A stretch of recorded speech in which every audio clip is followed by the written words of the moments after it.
నమస్తే. ప్రస్తుతం మనతో పాటు సీనియర్ జర్నలిస్ట్ శ్రవణ్ కుమార్ ఉన్నారు. ఆయనతో మాట్లాడదాం. నమస్తే సార్. సార్ ఎట్టకేలకు 6:30 దాటింది. ఇప్పుడు ఎగ్జిట్ పోల్స్ స్టార్ట్ అయ్యాయి. ఎలా ఉంటుంది సార్ ఇప్పుడు? ఖచ్చితంగా ఈ పార్టీ గెలుస్తుంది అని చెప్పేసి ఇప్పటి నుంచి స్టార్ట్ అవుతుంది. మీరేమంటారు? సార్ యాక్చువల్గా అయితే ఎన్నికలు కూడినంత అంతవరకు ఈ పలానా పార్టీ గెలవబోతుంది, పలానా పార్టీ ఓడబోతుందని చెప్పడానికి ఎన్నికల నిబంధనలు వర్తించుతుంది, చెప్పడానికి వీలు లేదు.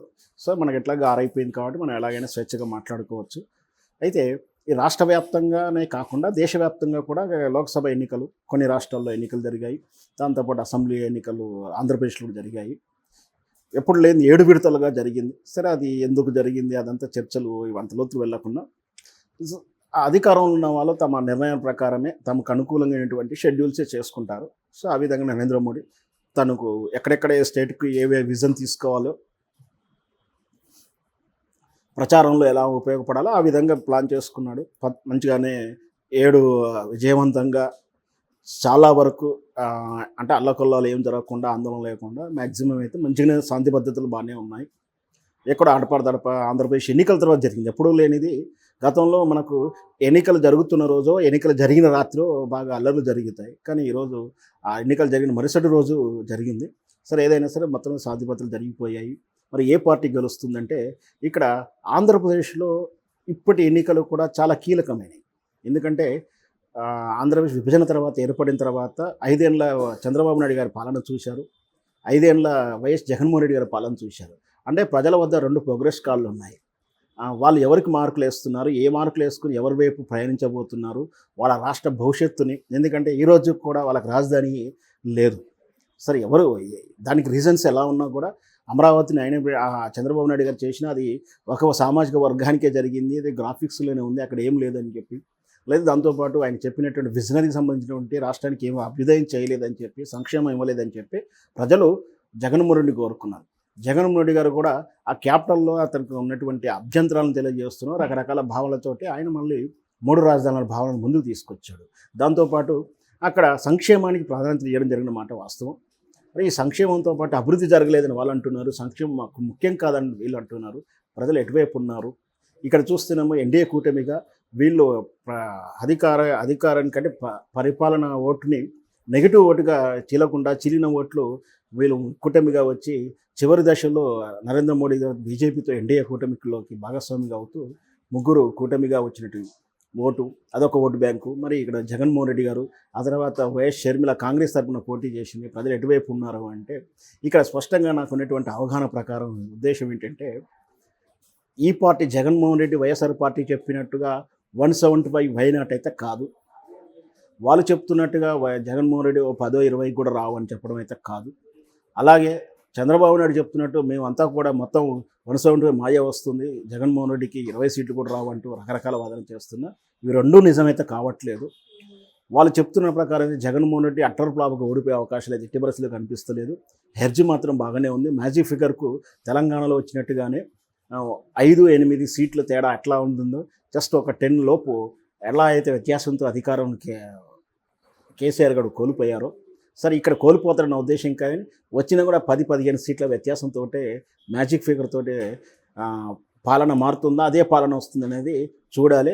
ఎందుకంటే సైలెంట్ ఓట్లు అనేది మనకు ఇంపార్టెంట్. ఎప్పుడైనా సరే ఎవరు మైకుల ద్వారానో సోషల్ మీడియాతో గట్టిగా వదిలేంత మాత్రం వాళ్ళు ఓటు రూపంలో మారుతారని కాదు. కాకపోతే ఇక్కడ మాత్రం ఈసారి మాత్రం సంక్షేమంతో పాటు క్యాస్ట్ ఓట్లు కూడా ఖచ్చితంగా ఆంధ్రప్రదేశ్లో ఉంటుంది. కాపు ఓట్లు చాలా కీలకంగా ఉంటాయని ఎన్నికల ముందు నుంచి బాగా ప్రయత్నం చేసినమాట వాస్తవం. అయితే ఆ కాపు ఓట్ల గురించి జనసేనని టీడీపీ వైపు మలుపుకున్న రాజకీయం మనం చూసాం. కానీ కాపులు మొత్తం కూడా జనసేన వైపు కానీ టీడీపీ వైపు కానీ పూర్తిగా అయితే లేరు అని మాత్రం స్పష్టంగా చెప్పగలుగుతాం. ఆ డివిజన్ ఒకటే ఇప్పుడు ఏం చేయబోతుందో, మరి 10-15 సీట్ల ఎడ్జ్తోటే రాబోతుంది. అంటే అధికారం కోల్పోయినా, అధికారం వచ్చినా 10-15 సీట్లు మాత్రమే డిసైడ్ చేస్తాయి. దీనికి ముఖ్యంగా ఏంటంటే రెబల్స్ను షర్మిల పార్టీ చీల్చే ఓట్లే కీలకం కాబోతున్నాయని నా వ్యక్తిగత అంచనా.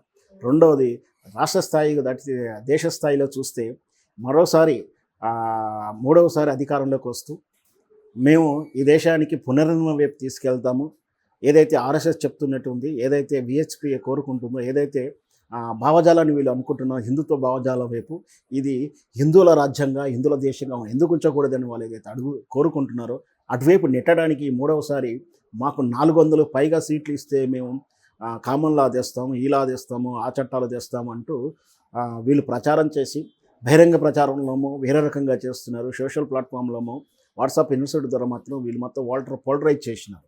ఖచ్చితంగా నరేంద్ర మోడీ గారు ఈసారి వచ్చి తీరాలి, లేకపోతే మన దేశం పాకిస్తాన్కో ఏ దేశానికో లాక్కెళ్తారన్న భయాన్ని అయితే క్రియేట్ చేశారు వాళ్ళు. అయితే ఎన్నికల సరిలో చూస్తున్నప్పుడు మాత్రం నార్త్లో ఎన్డీఏ కూటమికి ఎదురుగాలు లభిస్తున్న అంచనాలు మొదటి నుంచి ఉన్నాయి. ఎందుకంటే అక్కడ 2 రకాలైన కారణాలు.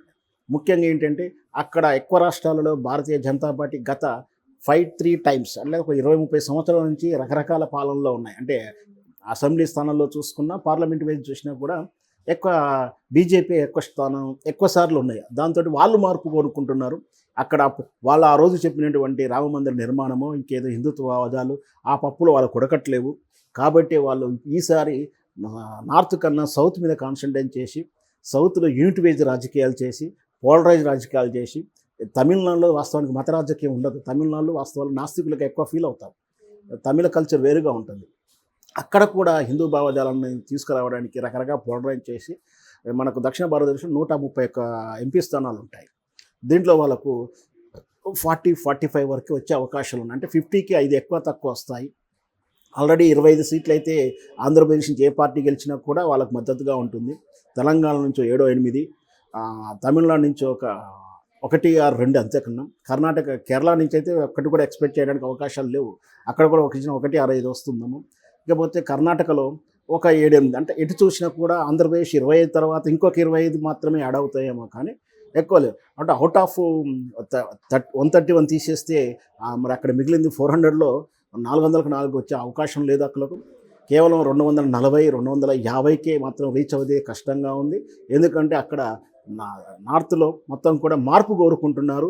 ఆ హిందుత్వ భావజాలం వాళ్ళకు ఇప్పుడు వినట్లేదు, వాళ్ళకి నచ్చట్లేదు. అభివృద్ధి కావాలి, మాకు ధరల పెరుగుదల గురించి కావాలి.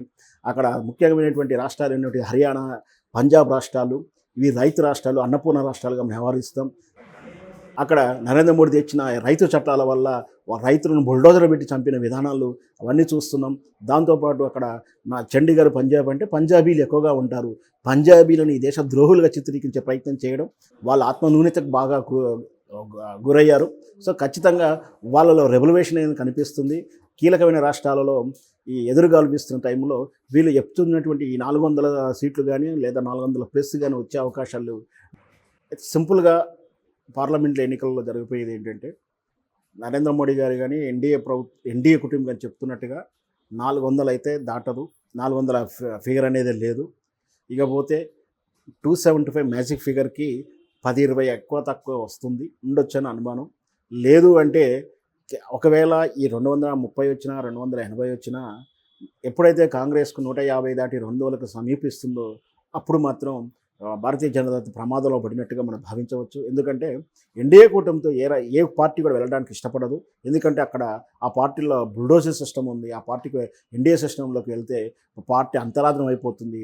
కాబట్టి వాళ్ళకి స్వేచ్ఛ ఉండదు. మనం కాంగ్రెస్తో ఎన్డీఏ కూటమితో ఉంటే మన స్వేచ్ఛగా ఏదైనా ఆత్మగౌరవం ఉంటుంది. దాంతోపాటు వాళ్ళకి అవినీతి చేసుకో అవకాశాలు ఉంటాయని కూడా భావించవచ్చు. అదేం తప్పు కాదు.